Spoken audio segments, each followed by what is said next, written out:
자, 이번 시간, 우편 사업의 보호 규정. 우편 사업의 보호 규정은 상당히 많이 출제가 된 파트예요. 그래서 이 부분은 여러분들 좀 잘 봐주셔야 되겠습니다. 우리 지난 시간까지 우편 사업의 뭐 특징이라든지 개념이라든지 그런 것들 좀 살펴봤는데, 이번 시간에는 우편 사업 같은 경우는 이렇게 국민을 위해서 이제 적자를 무릅쓰고 중요한 일을 하는 만큼 우리 법에서는 우편 사업을 특별히 보호하는 그런 규정들이 있어요. 그래서 이 우편 사업의 보호 규정과 관련해서는 저 뒤쪽에 보면 우편법에 이제 자세히 나와 있습니다. 그 법에 나와 있는 내용들이 이렇게 제시되어 있다라고 보시면 되겠습니다. 자, 보세요. 우편 사업은 공공이익과 국민 권리 보호하고 안정적인 우편 서비스 제공하기 위해서 뭘로서 우리 우편법에 있다 그랬어요. 우편법이라고 하는 것은 우편 법률을 말합니다. 그래서 법률로 보호 규정을 두고 있고요. 서신 독점권이라는 게 있습니다. 요 이름 자체를 한번 좀 기억을 하세요. 서신을 갖다가 누가 독점하냐면 서신 송달을, 원래는 예전에는 서신 송달 독점권 그렇게 우리 의정사업부에서 표현을 했었는데 지금은 그냥 서신 독점권 그렇게 표현하더라고요. 그래서 이게 서신 하면 기본적으로 편지, 엽서 같은 거는 우체국만이 송달할 수 있다. 다른 택배사라든지 이런 데서는 할 수 없다라고 그렇게 보시면 돼요. 그래서 우리 우편법 2조 2항에 보면 요 문장 잘 기억하세요. 누구든지 1항과 5항의 경우 외에는 1항과 5항의 경우라고 되어 있는데 우리 우편법 한번 살펴볼까요? 우리 저 뒤쪽에 보면 제 그 교재의 기준으로 보면 우편법이 저기 뒤쪽에 있죠.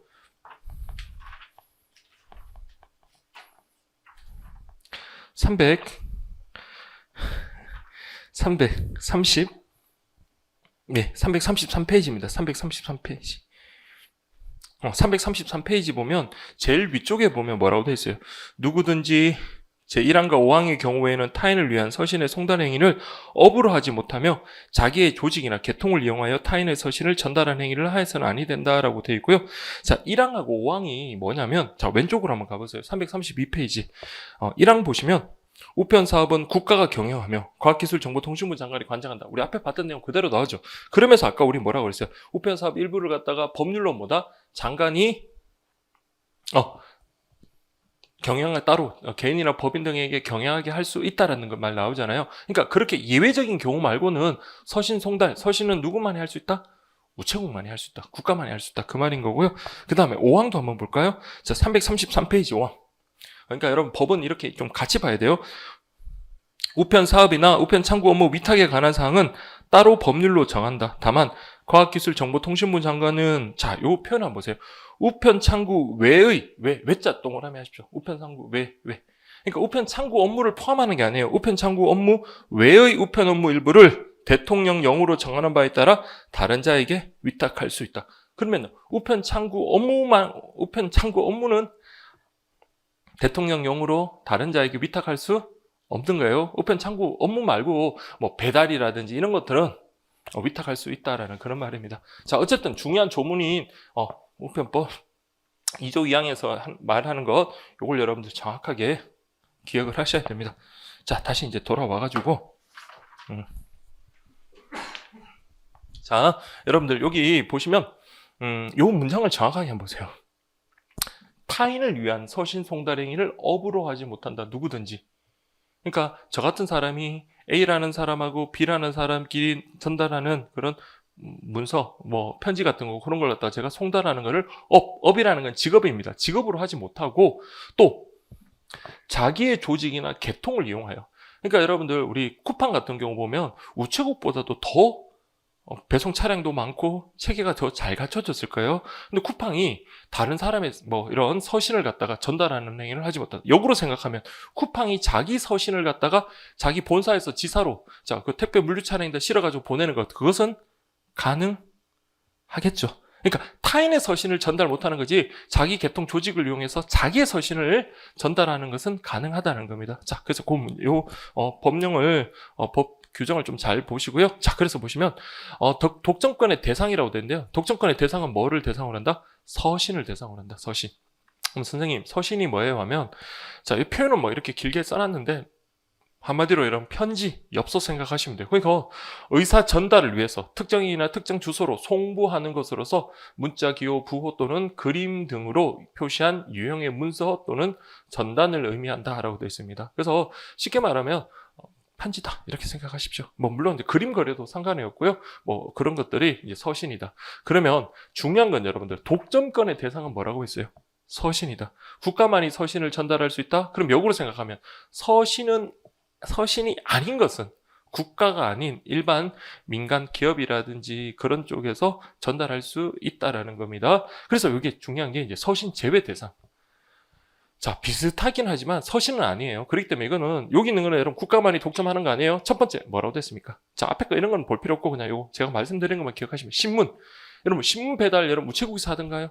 아니죠. 우리 동네 신문 배급소 뭐 이런 데서 신문 배달을 하는 거지 우체국에서 하는 거 아니에요. 신문. 그다음 두 번째가 잡지 같은 것들. 이런 전기 간행물.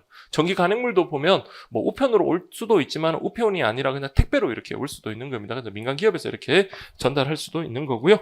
자, 다음 세 번째. 이제 서적인데, 서적은 여러분들 지금 이 서적의 요건을 정확하게 암기를 해 주셔야지 나중에 우리 가맹 요건과 관련해서도 그렇고, 공부하기가 수월해요. 자, 서적. 서적이라는 것은 말 그대로 요 책을 말합니다. 책. 근데 책이라는 건 어떤 걸 책이라고 하냐면, 자, 여러분들, 여기 있는 이런 프린트물 있죠. 이런 프린트물. 이건 책이라고 보지 않아요. 왜 그러냐면, 첫 번째 요건이 뭐라고 돼 있어요? 표지를 제외한 최소한 몇 쪽 이상은 돼야 된다? 48쪽 이상의 그리고 책자 형태로 인쇄 제본되어야 된다라고 돼 있어요.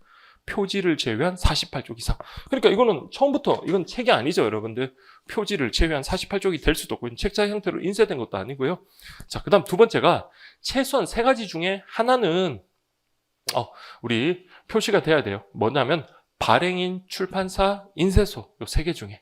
그래서 우리 이 책도 여러분들 한번 가만히 보니까 앞에 보면 뭐라고 되어 있으면 같이 산 책 컴퍼니라고 해서 출판사 뭐 이렇게 표시가 돼 있죠. 그러니까 이건 책이 맞는 거예요. 그래서 발행인, 출판사, 인쇄소. 그 저 뒤쪽에 보면 뭐 발행인도 써져 있을 겁니다. 그 뒤쪽에 보면 발행인은 없네요. 그 편애님만 있고 어쨌든 이런 게 있어야 된다라는 거. 그리고 책에 보면 또 뭐가 있어야 된다? 쪽수가 표시된다. 그래서 요 세 가지 요건을 여러분들 자 이게 중요합니다. 모두 충족해야 된다. 그러니까 요 세 가지 요건을 모두 충족. 자, 암기 한번 해볼까요? 표지를 제외한 48쪽 이상의 책자 형태로 인쇄 제본되었을 것. 그 다음 발행인, 출판사, 인쇄소 요 세 개는 다 있을 필요 없어요. 이 세 개 중에 어느 하나가 표시되어 있어야 되고요. 그 다음에 쪽수가 표시되어 있어야 된다라는 것. 자, 이렇게. 근데 요 세 가지 요건 중에 하나만 충족되면 되는 게 아니라 뭐 한다고요? 모두 충족될 때 여기서 말한 서신 제외 대상으로서 서적에 해당한다라는 걸 기억하시고요. 그 다음 이제 상품 안내서라는 게 있는데 요즘에는 그렇게 많지는 않지만 여러분들 가끔씩 보면 현관 앞에 뭐 이렇게 우리 동네 맛집이라고 해서 책자 형태로 이렇게 걸려져 있는 그런 게 있을 겁니다. 그래서 우리 동네 무슨 가게들이라든지 식당이라든지 뭐 그런 것들이 있잖아요. 그거 생각하시면 돼요. 그래서 상품의 가격, 기능, 특성 등을 문자, 사진, 그림으로 인쇄. 자, 요때는 보세요. 아까 서적 같은 경우는 표지를 제외한 48쪽 이상이었다면 이것은요. 표지를 포함한 16쪽 이상이 되는 겁니다. 그래서 표지를 포함한 요게 달라요. 여기서는 표지를 제외한이고 그래서 상품 안내서 같은 경우는 표지를 포함한 16쪽 이상. 자, 16쪽 이상의 상품 안내서. 그래서 이거는 여러분들 제가 지금까지 공부하면서 다 외우셨어요. 다 외우셨으니까 시험은 이제 잘 안 나왔지만 그래도 외우셨으니까 잘 기억하시고요. 이때 19년도 기출 하나 있긴 있네요. 보세요. 16쪽 이상의 표지를 포함한 역시 책자 형태로 된 것은 서신 제외 대상이다. 서신 제외 대상의 의미가 뭐라고요? 국가만이 독점해서 송달하는 것이 아니라 일반 개인이나 민간 업체에서도 송달할 수 있다라고 보시면 되겠고요. 그 다음 마 보시면 하물에 첨부하는 봉하지 아니하는 이 표현 기억하세요. 첨부하지 아니하는 봉하는 이렇게 하면 안 되고 하물에 첨부하는 첨부라는 것은 같이 넣는 봉하지 않는이라는 것은 봉투에 넣는 게 아닌 것. 자, 이거 정확하게 기억하세요. 그래서 우리 첨부 서류나 송장 같은 그런 것들을 말하는데 요게 첨부 서류 같은 경우는 여러분 대표적인 거 이런 거 있어요. 뭐 설명서 뭐 같은 것들 뭐 아니면 인사 말 같은 거 이런 것들 적어 놓는 그런 것들 있잖아요. 그래서 우리 택배 같은 거 여러분들 물품 같은 거 받아봤을 때 가끔 보면 그 업체에서 뭐라고 했나요? 이렇게 뭐 쪽지에 보면 그 사용 설명서를 같이 보내기도 하고요. 그 다음에 감사합니다. 우리 상품 이용해 주셔서 뭐 이런 거 같이 보내기도 하죠. 그런 것들은 우리 우체국에서 보내는 게 아니잖아요. 그래서 다시 하물의 첨부는 뭐 하는 거라고요? 같이 보내는 것 중에 봉투에 넣으면 안 됩니다. 봉하지 아니하는 우리 첨부 서류라든지 아니면 송장 같은 경우 역시 서신 제외 대상이다라고 보시면 되겠고요. 그 다음 외국과 주고받는 국제 서류 역시 가능하다라고 보시면 돼요. 그래서 여러분들 우리 국제 택배 업체들 있잖아요. 그래서 그런 업체에서 보면 기업과 기업 간에 외국 기업과의 거래할 때 보면 그런 계약서라든지 그런 것들을 이렇게 보낼 수 있다라고 보시면 되겠습니다. 자, 이렇게 하시고요. 그 다음 국내 회사, 그냥 좀 쉽게 말하면 회사끼리 서로 주고받는 상업용 서류다라고 보시면 돼요. 저기 여의도나 종로 같은데 그 회사들이 많은데 보면 여러분들 킥 서비스 하시는 분들 보면 회사 문서 수발해가지고 막 전달하고 그렇게 많이 합니다. 최소한 요 시간대를 잘 보세요. 몇 시간 이내 전달할 수 있어야 된다? 12시간 이내라는 거. 24시간 아니에요. 12시간 이내에 전달할 수 있어야 된다라는 거 기억을 하십시오. 그래서 저도 여러 번 이런 거 받아봤습니다. 그래서 이제 어떤 회사하고 강의 계약을 맺었는데 계약서를 갖다 사인하기 힘들 때 이렇게 사인하고 이렇게 보내기도 하고요. 출판할 때도 이제 교정본 같은 거 이렇게 전달받기도 할 때 이렇게 킥 서비스로 받은 적이 꽤 있고요. 그 다음 신용카드 역시 마찬가지입니다. 신용카드도 여러분 우리 우체국 집 배우는 아저씨가 주는 게 아니라 보면 어떤 위탁 업체에서 와가지고 확인하고 그렇게 전달해 주던 기억나시죠? 그래서 이런 것들은 전부 뭐에 해당한다고요? 서신 제외 대상. 그래서 국가만이 송달하는 국가 독점권 대상이 아니다라는 것 기억을 하시면 되겠습니다. 그래서 국가에서 서신 독점권의 대상이 아니다. 자, 그럼 여러분들 딱 보세요. 같이 한번 암기해 볼까요? 첫 번째 뭐가 있었어요? 신문, 정기 간행물. 서적의 요건은 표지를 제외한 48쪽 이상의 책자 형태로 인쇄되었을 것. 발행인 출판사 인쇄소 중 하나에는 표시되어 발행되고요. 쪽수가 표시되는 이 세 가지 요건을 모두 충족할 때, 그 다음 상품 안내서 같은 경우는 표지를 포함해서 16쪽 이상의 책자 형태로 발행되고요. 그 다음에 우리 첨부 서류나 송장 같은 경우는 하물에 첨부하는 봉하지 아니하는 요 표현 정확하게 기억하세요. 그런 경우 역시 서신 제외 대상, 국제 서류라든지 그리고 상업용 서류와 관련해서는 몇 시간 이내? 12시간 이내. 12시간 이내. 그리고 신용카드. 자, 이렇게 기억을 하시면 되겠습니다. 자, 그 다음 요거는 여러분들 아까 우리 그 조문을 갖다가 풀어 쓴 겁니다. 그래서 여기서도 여러분들 개념들 한번 확인해 볼게요. 타인이라는 것은 말 그대로 뭡니까? 발송인하고 수취인을 제외한 나머지 사람. 이건 개인일 수도 있고 법인일 수도 있겠죠. 자연인. 자, 자연인이라는 것은 사람을 말합니다. 자연인이거나 법인임을 불문하며, 자, 그 다음에 이건 꼭 기억하세요. 자기 서신을 자기가 송달하는 행위는 금지되지 않는다. 그렇죠, 여러분들. 내 편지를 갖다가 우체국 이용 안 하고 직접 제가 짝사랑하는 친구한테 전해주는 것, 이건 누가 뭐라 그러겠어요? 그래서 자기의 서신을 자기가 전달하는 것은 당연히 허용되는 거죠. 금지되지 않는다라고 보시면 되겠고요. 그럼 업으로 하지 못한다 할 때, 업이라는 것은 직업을 말합니다. 그래서 일정한 행위를 최소한 직업이라고 하는 것은 여러분들 일회성에 거치는 걸 직업이라고 하지는 않습니다. 그렇죠, 여러분들. 하루 가가지고 여러분들 그냥 알바 하루 하고 끝냈다. 이걸 우리 직업이라고 하지 않고, 직업이라는 건 계속적이고 반복적으로 하는 거다. 그리고 직업은 최소한 뭐를 얻어야 된다고요? 유무형의 이익을 얻어야 돼요. 그래서 금전적으로 이익을 얻든지 아니면 다른 무형의 어떤 이익을 얻다가 얻는 그런 것들을 업이라고 한다. 그래서 업으로 하지 못한다 할 때 그겁니다. 자, 그래서 제가 뭐라고 하냐면 무상으로 얻는 건 포함되지 않는다.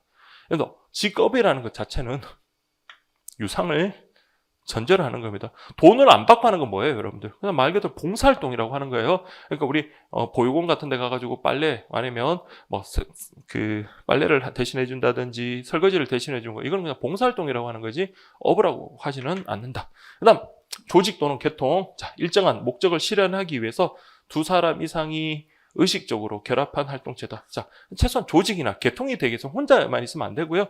최소한 두 사람 이상이 있어야 되고, 그 다음 이것도 기억하세요. 조직 규모의 크기를 불문합니다. 그래서 대소를 불문하기 때문에 쿠팡처럼 아주 큰 CJ 택배같이 큰 회사도 허용되지 않겠지만 작은 소규모 회사도 역시 안 된다라는 것.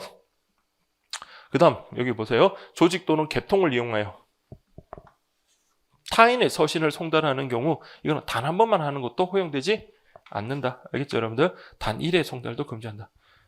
그래서 이 부분은 여러분들 아까 그 조문을 갖다 쭉 풀어 쓴 거예요. 한마디로 뭐다? 자기 조직이나 계통이 있다고 남의 서신, 다른 사람의 서신을 갖다가 송달하는 거 안 되고요. 조직의 대소는 불문한다. 자, 그래서 이걸 업으로 하는 것도 허용 안 되고 뒤에 나오지만 위탁하는 것도 허용이 안 됩니다. 그래서 이때 조직의 크기는 불문하고 단 1회의 송달도 금지된다라고 보시면 되겠고요. 그 다음 자, 여기 이제 아주 중요한 게 하나 나옵니다. 여러분들 자, 타인을 위한 서신의 송달 행위를 업으로 하거나 자기의 조직 또는 계통을 이용하여 타인의 서신을 전달하는 행위는 금지되는 것은 물론 그러니까 금지가 됩니다. 그뿐만 아니라 자, 그런 쪽에다 부탁하는 것도 안 돼요. 그래서 보시면 그러한 행위를 하는 자에게 서신 송달을 위탁이란 말은 여러분들 부탁이다라고 생각하시면 돼요. 그래서 제가 쿠팡에 가가지고 요 편지 좀 어차피 그 집에 택배 보낼 거예요. 요 편지 좀 같이 보내주세요라고 부탁하는 것도 안 된다. 이 부탁은요 공짜로 부탁하는 것도 안 돼요. 그래서 여기 보면 위탁이란 말은 보수, 기타, 반대급부를 조건으로 하는가 여부를 불문한다. 즉 공짜로 좀 보내주세요. 무료로 좀 서비스 좀 해주세요 하는 것도 허용되지 않는다라고 보시면 되겠습니다. 그래서 이렇게 보시고 자, 그 다음에 오늘 하는 것 중에 이제 가장 중요한 것 중에 하나가 바로 요금비 들고 자, 요건 꼭 좀 기억을 하세요. 자, 여러분들 여기 이제 원칙 규정이고요. 근데 단 그랬죠. 단. 자, 이거 기억할게. 중량이 350g을 넘고가 아니에요. 넘거나 그 다음 기본 통상 우편 요금의 10배를 넘는 즉 제가 둘 중에 하나 요건 충족하면 되지 엔드가 아니라는 거 기억하시고요. 그때 서신의 위탁 가능하다라고 되어 있습니다. 그러니까 이게 무게가 350g을 넘는 서신 같은 경우에는 원래 서신은 국가가 독점하고 있죠. 그렇지만 이때는 뭐 할 수 있다? 국가가 아닌 즉 우체국이 아닌 다른 쪽에다가 위탁 요거 좀 전달해 주세요 부탁할 수 있고요. 그 다음 기본 통상 요금의 10배를 넘는 것 그때도 역시 위탁할 수 있다라고 그렇게 보시면 되겠습니다. 그래서 여러분들 이건 그냥 참조만 하십시오. 이게 기본 통상 우편 요금이라는 게 있는데 그러니까 이게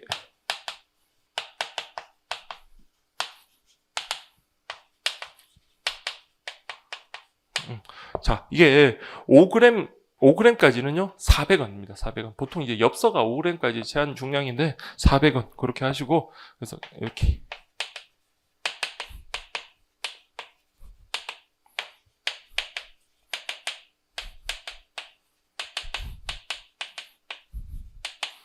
자, 이렇게 되어 있습니다. 그래서 기본 통상 요금, 요 기본 통상 요금인데 그거에 10배를 넘는다. 그러면 보세요. 만약 여기 해당한다 그러면 10배를 넘는 건 얼마예요? 요금이 4,000원을 넘는다라고 한다면 그때는 꼭 우체국한테 보낼 필요 없이 다른 민간 업체라든지 그런 쪽에 보낼 수 있다라고 되어 있습니다. 그러면 기본 통상 요금이라는 것. 자, 요게 여러분 우리 여기 이제 통상 우편 요금인데 여기서 기본은 뭐가 기본일까요? 딱 봐도 딱 가장 이제 기본이 되는 것. 기본. 요거는 우리 법에 딱 규정되어 있습니다. 자, 요거 아주 중요한 거니까 저기 대통령령 3조 3의 2 그래서 여러분 그 책에다가 좀 표시를 해 주시고요. 자, 여러분들 350페이지 한번 보세요. 요거 기본 통상 요금 하면 제 교재 350페이지 거기 보면 시행령이라고 되어 있는데 제 3조의 2 그 부분 한번 볼게요. 자, 이거 좀 별표 치시고 여기 2019년도에 제가 2019년도 시험 문장에 갔을 때 가장 쉽게 풀었던 문제 중에 하나입니다. 바로 이제 정답이 나오는 거였어요. 자, 여기 보시면 법 2조 3항에서 대통령령으로 정하는 통상 우편 요금이란 자, 제 12조에 따라 고시한 통상 우편 요금 중 중량이 5g 초과 25g 이하인 규격 우편물의 일반 우편 요금을 말한다. 그러면 아까 제가 말씀드린 것처럼 이 중에서 가장 기본이 되는 기본 통상 요금은 뭐가 된다고요? 요게 되는 겁니다. 요게. 알겠죠, 여러분들? 그럼 아까 제가 10배가 넘는 이라고 그랬으니까 10배가 넘는 할 때 여기서 말하는 기본 통상 요금은 이게 아니라 이거기 때문에 얼마 이상이 돼야 돼요? 4,300원. 4,300원에 10배를 넘는 경우라면 그때는 국가가 반드시 송달하는 것이 아니라 다른 사람에게 위탁할 수 있다라는 거. 요게 여러분 직접 시험에 나왔어요. 5g 초가 25g 이하가 바로 기본 통상 이렇게 되는 거다라는 거 꼭 기억을 해 주시기 바랍니다. 자, 이렇게 해서 책에다 표시하시고요. 그래서 5g 초가 25g 이하인 규격 우편물의 일반 요금이다 라고 보시면 되겠습니다. 자, 이렇게 하시고 그 다음에 또 중요한 게 뭐냐면, 자, 하지만 아무리 이렇게 여기 해당한다 하더라도 요 요건에 해당한다 하더라도 국가기관이나 지자체에서 발송하는, 자, 이거 무슨 취급? 등기 취급하는 거. 그러니까 국가나 지자체에서도 많은 우편물 보낼 거 아니에요. 등기 취급 서신 같은 경우는 아무리 중량이 350g을 넘거나 기본 통상 우편 요금의 10배를 넘는다 하더라도 위탁할 수 있다 없다? 없다라는 겁니다. 이해 되겠어요? 자, 그러면 여러분들 이 파트에서는 여러분 머릿속에 이걸 딱 생각하시죠. 자, 서신 독점권이란 건 뭐를 말한다고요? 서신에 있어서만큼은 국가만이 독점해서 송달할 수 있다. 그러나 서신 제외 대상이 된다고 하면 국가가 독점해서 송달할 필요 없고 다른 민간에서도 송달할 수 있다. 이렇게 기억하시고요. 다만 우리가 누구든지 타인의 서신을 갖다가 업으로 전달하거나 그런 건 허용되지 않지만 중량이 350g을 넘거나 기본 통상 우편 요금 5g 초가 25g까지 요금인 기본 통상 우편 요금의 10배를 넘는 경우라면 이때는 다른 사람에게 위탁할 수 있다라고 보시면 되겠고요. 그러나 국가나 지자체의 등기 취급 서신 같은 경우는 그때는 위탁할 수 없다. 이렇게 4단계로 이렇게 딱 기억하셔야 돼요. 이해되겠습니까? 이게 머릿속에 딱 정리돼야지. 안 그러면 정말 헷갈릴 수 있습니다, 여러분들. 자, 이렇게 해서 봤고요. 아까 우리 업하고 위탁하고 구별해야 되겠죠. 업은 뭐라 그랬어요? 직업이라 그랬어요. 직업. 그러니까 이거는 유무형의 이익을 얻어야 되지만 위탁이라는 건 부탁이기 때문에 공짜로 부탁해도 상관없습니다. 구분되겠죠, 여러분들? 그래서 그런 개념 정도만 구분하시면 되겠습니다. 자, 이게 이제 첫 번째 중요한 거이고요. 다음 두 번째.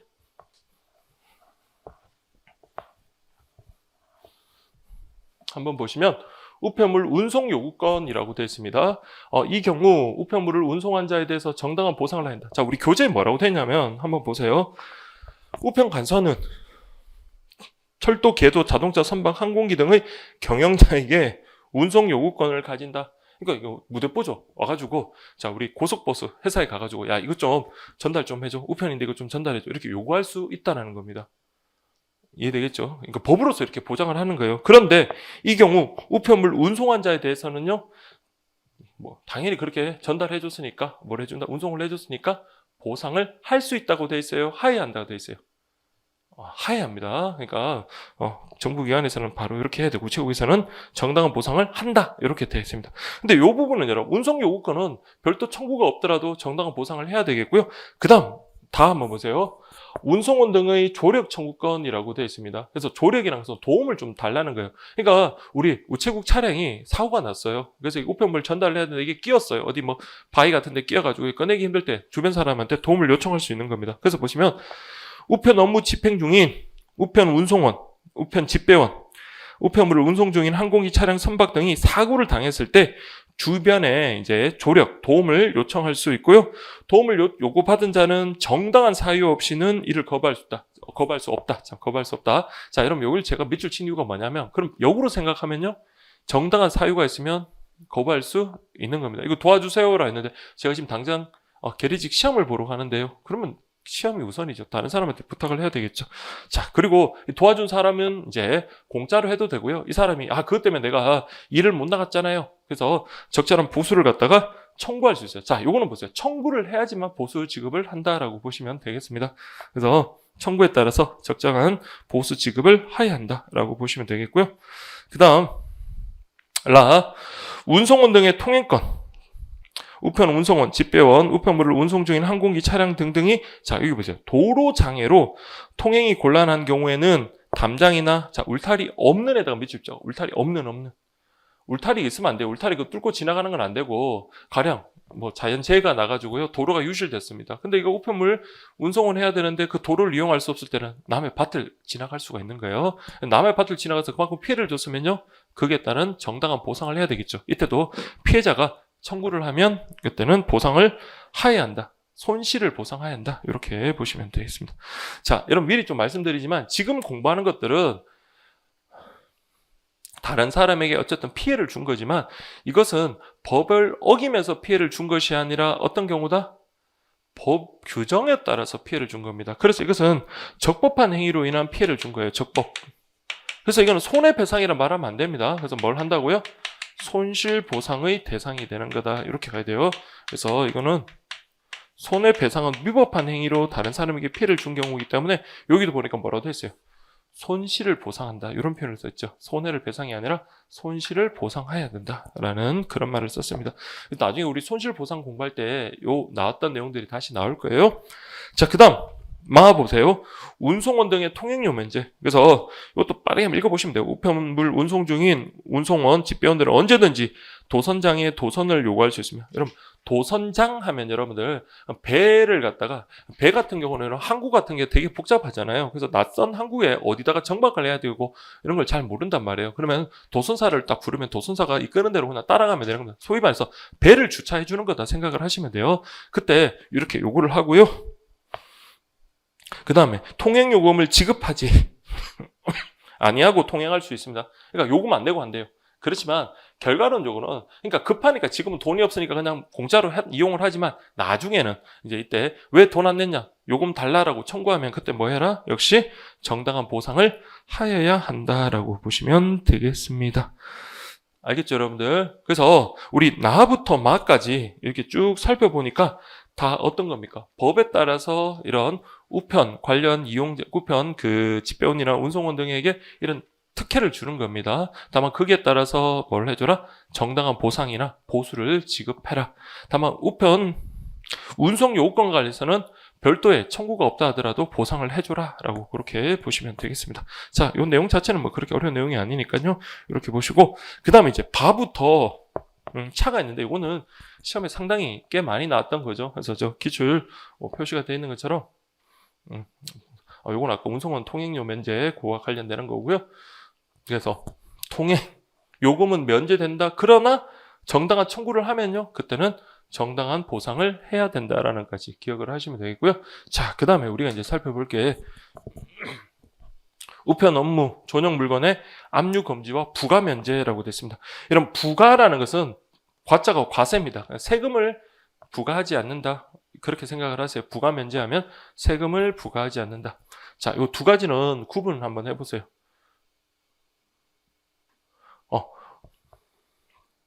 첫 번째 뭐라고 되어 있습니까? 우편 업무를 위해서만 사용하는 물건과 우편 업무를 위해 사용 중인 물건은 압류할 수 없다라고 되어 있어요. 이 두 가지 차이가 뭐예요? 우편 업무를 위해서 사용하는 물건. 여러분, 대표적인 거, 우편 업무를 위해서 사용 중인 물건. 이거는 뭐냐면 처음부터 용도가 뭐를 위해서만 만들어졌다? 우편 업무를 위해서만 만들어진 거예요. 대표적인 게 우체통 같은 거. 집배원 아저씨 가방, 아니면 우리 소인 찍는 그 날짜, 우편 날짜 도장 같은 그런 것들은 뭡니까? 처음부터 우편 업무를 위해서 만들어진 거죠. 근데 뒤에 거, 우편 업무를 위해 사용 중인 물건 그랬습니다. 이거는 처음부터 우편 업무를 위해서만 만들어진 것은 아니지만 그냥 지금 우체국에서 사용하고 있는 물건. 대표적인 게 뭐예요? 접착 테이프 같은 거. 테이프는 우리 집에도 있고 학원에도 있습니다. 그러나 우체국에서도 사용하잖아요. 그래서 그런 것들, 이런 두 개는 뭐 할 수 없다고요? 압류할 수 없다. 자, 압류라는 것은 딱 그것에 점유 이전을 갖다가 막는 겁니다. 그래서 우체국이 빚을 졌어요. 그래서 우체국이 빚을 져가지고 채권자가 와가지고 돈 되는 거 딱 압류를 하려고 하는데, 다만 뭐는 압류 못 한다고요? 아까 말했던 우체통이라든지 우체국 집배원 아저씨, 그러니까 우편 업무를 위해서만 사용하는 물건에 대해서는 압류할 수 없고요. 비록 우편 업무를 위해서만 사용하는 물건은 아니지만 현재 그냥 우편 업무를 위해서 사용 중인 물건에 대해서도 뭐 할 수 없다? 압류할 수 없다. 그래서 우리는 두 가지는 뭐의 대상이 아니다? 압류 대상이 아니라는 거. 이해되겠죠, 여러분? 아무리 채권자가 우체국 그러니까 그 우체국을 압류하고 싶어도 이거는 압류를 못하게 돼 있고요. 또 우편 업무 전용 물건에 대해서는 뭐 할 수 없다? 부가 면제, 즉 세금을 매길 수 없다라는 겁니다. 자, 요때는 보세요. 아까는 요 두 개였는데, 압류 금지는 두 개였는데 세금 과세 대상이 면제되는 것은 하나예요. 우편 업무 위에서만 사용하는 물건이라고 되어 있습니다. 이때 서류도 포함된다는 것까지 기억하시고요. 요거는 국세라든지 지방세 등의 제세 공과금을 매기지 않는다. 즉 세금을 매기지 않는다. 그래서 제가 이렇게만 여러분 정리하시면 된다고 교재에 그렇게 해놨습니다. 그래서 압류 금지라고 하는 것은 두 개입니다. 우편 업무를 위해서만 사용하는 물건, 우편 업무를 위해서 사용 중인 물건은 압류 금지. 그러나 부가 면제, 이것은 우편 업무를 위해서만 사용하는 물건에 대해서만 세금을 매기지 않는다. 구분 되겠죠, 여러분들? 그러니까 압류하고 부가면제, 압류 금지하고 부가면제 그렇게 구분하시면 되겠고요. 자, 그다음 공동해상 손해부담의 면제라고 되어 있는데요. 자, 여기 보시면 공동해상 손해부담. 이건 여러분들 우리 해상법에 나오는데 이렇게 생각을 하세요. 자, 배가 위기 직면합니다. 이게 태풍을 만나서 이렇게 여기 막 짐을 갖다가 이렇게 가득 싣고 이렇게 배가 이동을 하다가 위험에 직면했다. 배가 막 가라앉을 수도 있어요. 그래서 이 무게를 줄이기 위해서는요, 화물을 갖다가 이렇게 내다 버려야 돼요. 이렇게 내다 버리면. 그럼 여기 보면 아주 무거운 것도 있을 거고 또 크기는 작고 무게도 가볍지만은 요금이, 그러니까 가액이 상당히 나가는 그런 것들도 있을 거예요. 자, 이때는 뭐 하냐면 일단 무거운 것을 버려야지 배가 가라앉는 걸 막을 수가 있겠죠. 그래서 그는 화물의 적재, 그 비례로 이제 버립니다. 그러나 여기 보니까 우편물이 있었어요. 얘는 뭐다? 버리는 것을 면제받을 수 있다는 거예요. 다른 거 다 버리더라도 뭐만큼은?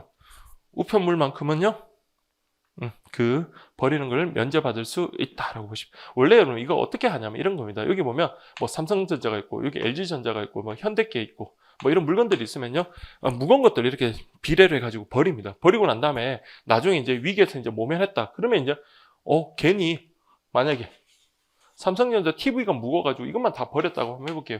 그럼 나중에 이제 뭐다? 이 버리면서 발생한 피해는 뭡니까? 같이 이렇게 분담을 하는 거예요. 이해되겠죠? 일단 살고 봐야 되니까 무거운 거는 내다 버리고 나중에 이제 정산을 하면 되는 겁니다. 그러나 아까 버릴 때 대상자 중에서 뭐는 빠진다고요? 우편물은 빠진다. 그게 바로 공동해상 손해 부담 면제 이렇게 하시면 돼요. 해손이라고 표현하기도 합니다. 해손. 그러니까 해손 부담 면제 그렇게 표현.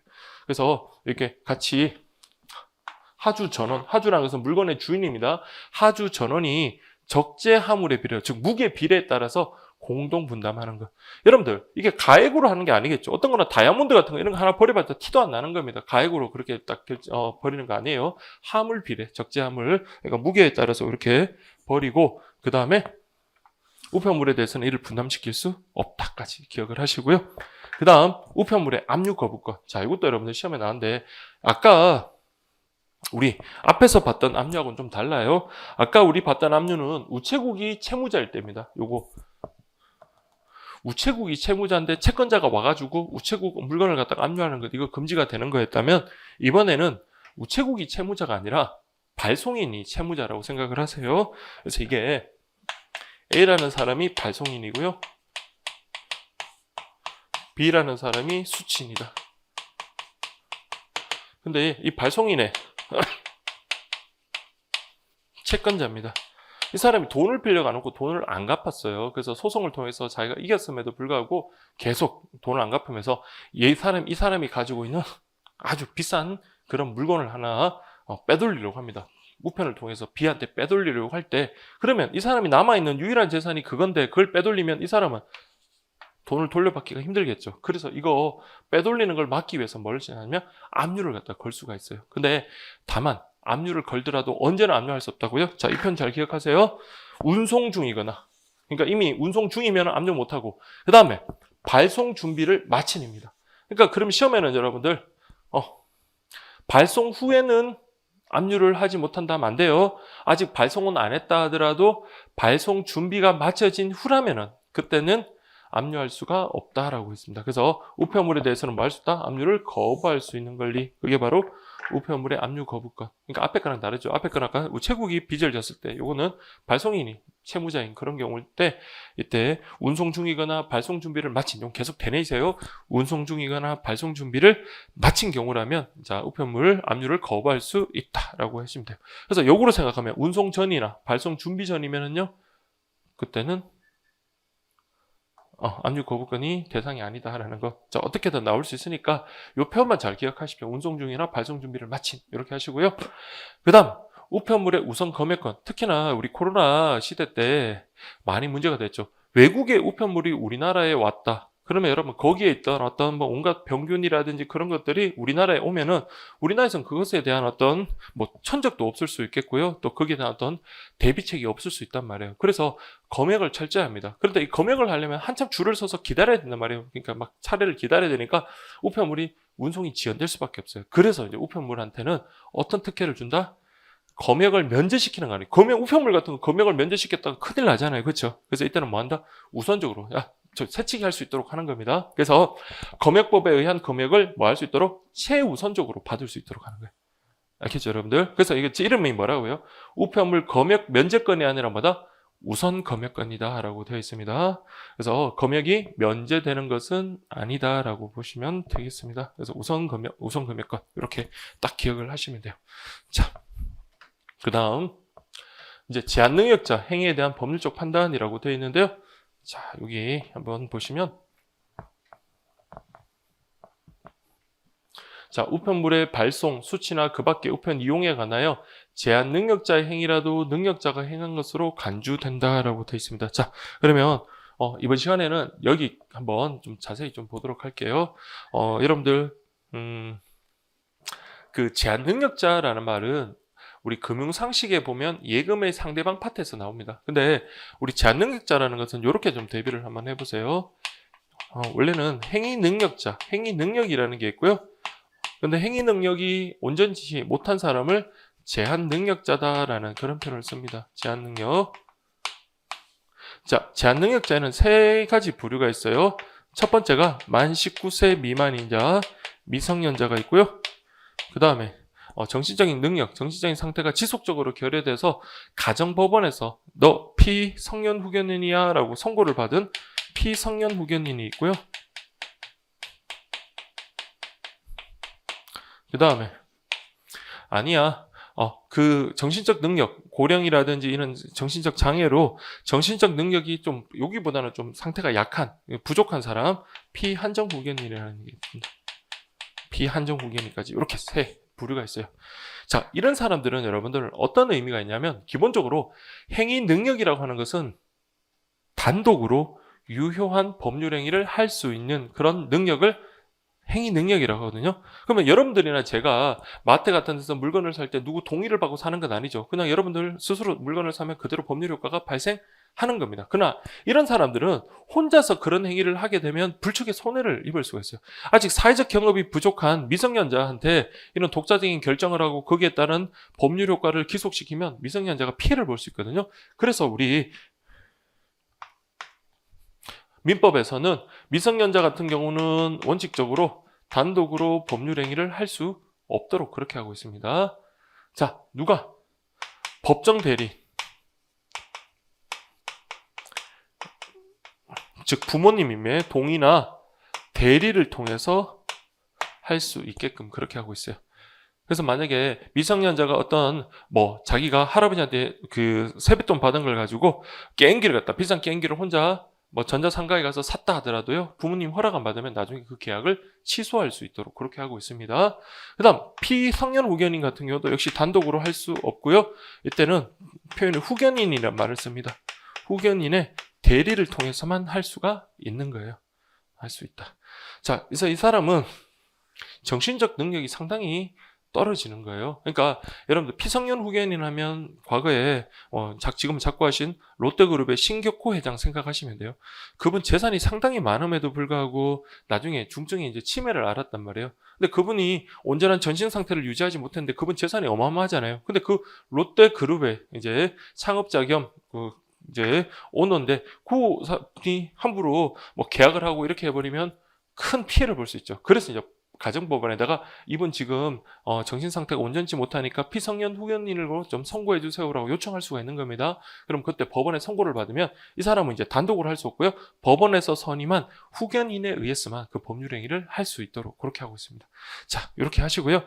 그 다음에 여기 있는 두 사람은 원칙적으로는 단독으로 할 수 없는 그런 사람인데, 자, 이 피한정 후견인 같은 경우는 원칙적으로는 단독으로 할 수 있습니다. 그래서 이게 뒤에 나중 우리 금융상식 파트에서도 나오는 거니까 여러분들 이렇게 보세요. 단독으로 할 수는 있지만 그러나 가정법원에서 정한 범위의 거래에 대해서는 단독으로 하지 못하도록 그렇게 합니다. 그래서 법원에서 범위 바뀌면은 역시 후견인의 뭐를 얻도록 동의나 대리를 요한다, 요구 이렇게 하시면 되겠습니다. 그래서 이런 분들 뭐 피한 후견인 같은 정신적 능력이 좀 떨어지는 분도 있고 낭비백이 심한 사람도 있어요. 여러분 이런 사람 있잖아요. 한 달 월급 200만 원인데 180만 원씩 매달 기부를 하는 거예요. 그래놓고 막 인증 사진 찍고 이렇게 되면 그러면 그 사람이 영웅이 되고 착한 사람이 되겠지만 그 가족은 무슨 죄입니까? 가족은 밥도 못 먹고 쫄쫄 굶고 있는데 그렇게 되면은 안 되겠죠. 그럴 때 피한정 후견인을 갖다가 선고를 해버리면요, 그 사람도 이제 그 가정법원에서 야, 너 기부 한 10만 원까지는 가능해도 10만 원 밖의 범위에 대해서 기부를 하는 것에 대해서는 후견인의 동의나 대리를 통해서만 할 수 있어. 이런 식으로 딱 정할 수가 있다는 거예요. 자, 근데 이거는 우리 지금 이 우편 상식에서 시험에 나오는 게 아니라요. 자, 이 개념을 여러분들 좀 이해를 하시면 되겠습니다. 자, 원래는 아까 보시면 미성년자, 성년 후견인, 피한종인은 이런 사람들을 뭐라고 한다고요? 제한 능력자로 하는데 이 사람들이 이렇게 동의나 대리를 통해서 해야 됨에도 불구하고 단독으로 했다면 이 계약을 갖다 뭐 할 수 있어요? 취소할 수 있습니다. 어제 우리 아들이 여기서 게임기를 샀는데 내가 부모인데 동의 안 해줬으니까 이 게임기 다시 물려주세요. 취소하겠습니다. 이렇게 할 수가 있는 거예요. 그러나 우리 우편법에서는 자, 이게 시험에 두 번이나 나왔습니다. 뭐라고 되어 있냐면 우편물의 발송, 수치, 그 밖에 우편 이용에 관하여는 제한 능력자의 행위라도 뭐 한다고 됐습니까? 능력자가 행한 것으로 간주한다라는 말은, 간주란 말은 뭐냐면 원래는 아니지만 그렇게 보겠다라는 거예요. 그래서 이걸 뒤집으려면 다른 법원의 재판을 통해서 뒤집지 않는 한 뒤집기가 상당히 어렵다는 거고요. 결국은 뭐다?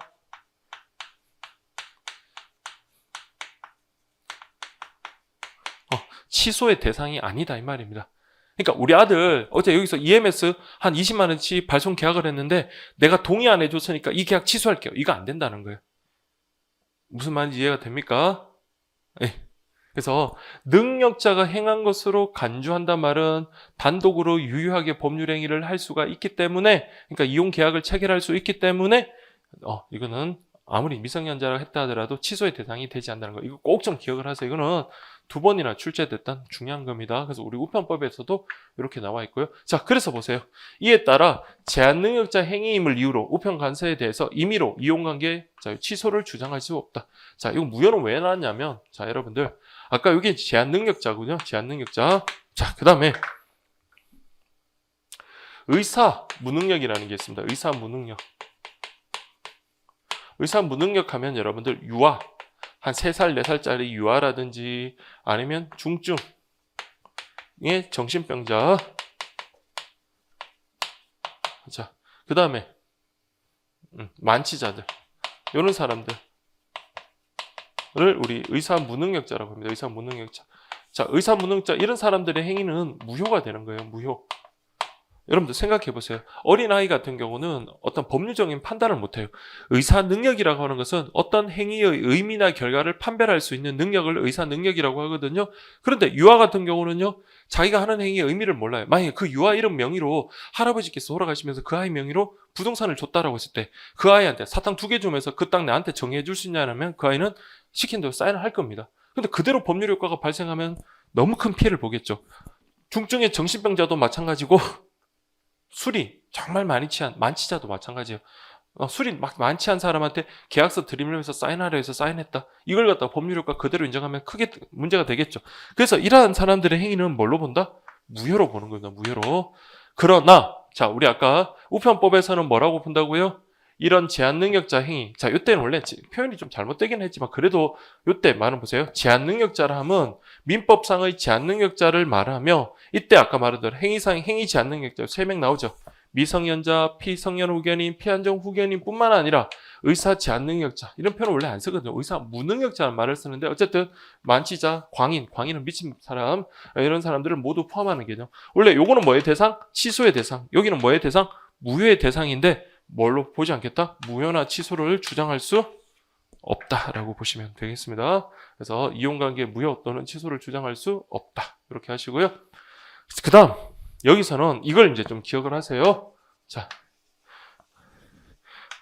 다만 법률 행위의 하자가 발생한 경우에는 관련 규정에 따른다. 그러니까 이 문장이 도대체 뭘 의미하는지 이거를 예전에는 이제 뭐 많은 강사분들도 이게 뭔 말인지 모르시더라고요. 근데 이게 어려운 게 아니라 민법을 조금 아시는 분들이면 이걸 충분히 이해를 할 수 있는 그런 내용입니다. 자, 이 말은 무슨 말이냐면, 자, 자기가 미성년자임을 이유로 내가 미성년자인데 부모님 동의를 안 받았으니까 이 계약을 취소하겠습니다. 이거는 허용되지 않는 거예요. 그러나 법률 행위 하자가 발생한 경우에는 그 법에 따라서 처리하면 됩니다. 자, 이런 경우 어떤 경우냐면,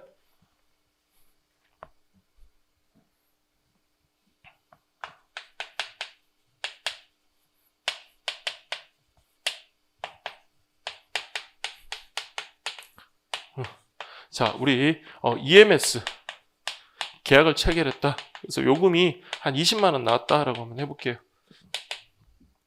자, 그러면 갑의 부모인 을은 우리 아이가 미성년자인데 이 계약 취소할게요. 이거 돼요, 안 돼요? 허용되지 않는다 그랬죠. 이게 바로 요 내용입니다. 자기 아이가 제한능력자임을 이유로 무효나 취소를 주장할 수는 없습니다. 그러나 요 경우는 가능해요. 자, 이 우체국 직원이 자기가 실적 좀 올리려고 협박을 하는 겁니다. 협박.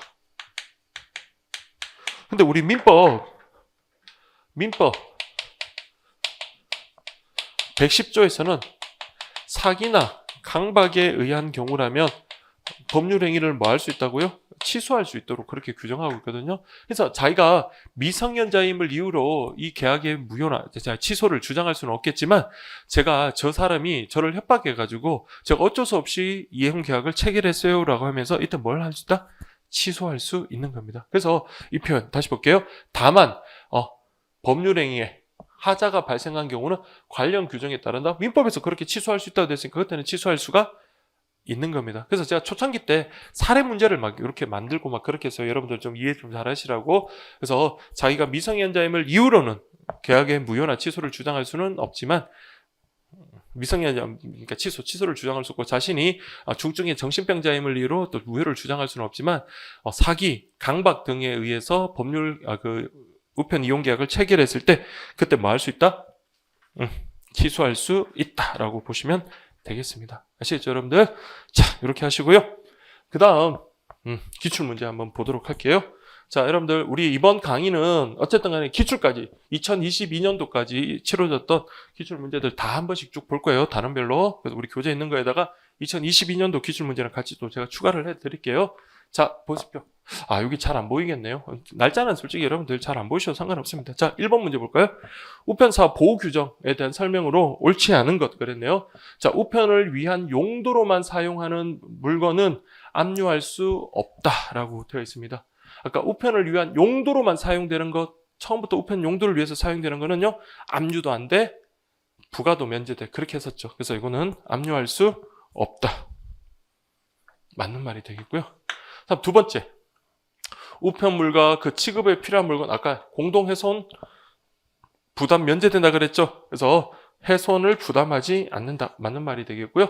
그다음 세 번째, 우편을 위한 용도로만 사용하는 물건은 제세 분과금에 부과 대상이 되지 않는다. 맞죠, 여러분들?